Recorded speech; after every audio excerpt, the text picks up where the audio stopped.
పొద్దున్నే లేచి సూర్యుని చూడబోయా, వినాయకుడు ఏమిటో శివుడు ఏమిటో అన్నీ తెలుసు. సూర్యుడినే చూడండి, అందరు దైవాలు మనకు కనపడరమ్మా, మన అదృష్టం. సూర్య భగవానుడు ప్రత్యక్ష దైవం, కనపడుతున్నాడు, హాయిగా కనపడుతున్నాడు. 15 కోట్ల కిలోమీటర్ల దూరంలో ఉండి ఒక కిరణం మనకి ఇక్కడికి చేరాలంటే 9 నిమిషాలు పడుతుంది.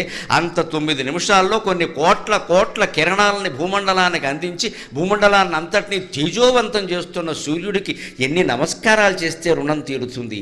అందుకే హిందువులు కనిపెట్టిన ఒకే ఒక యోగాభ్యాసం సూర్య నమస్కారం. యువతరం అంతా అది చెయ్యాలి.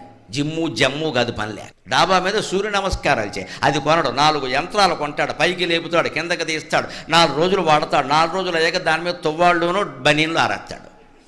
అది ఎందుకు కొన్నామంటే తువ్వాళ్ళు బనీన్లు ఆరేడారు. సూర్య నమస్కారానికి యంత్రంతో పని లేదండి. తుండుగొడ్డ ఓ చాపోటి డాబా మీద వేసుకుంటే హాయిగా చేయి, ఒళ్ళంతా బాగుంటుంది. రోజు సూర్య నమస్కారాలు చేసేవాడికి, రోజు సూర్యోదయం సూర్యాస్తమయం చూసేవాడికి డి విటమిన్ లోపం రాదండి అసలు.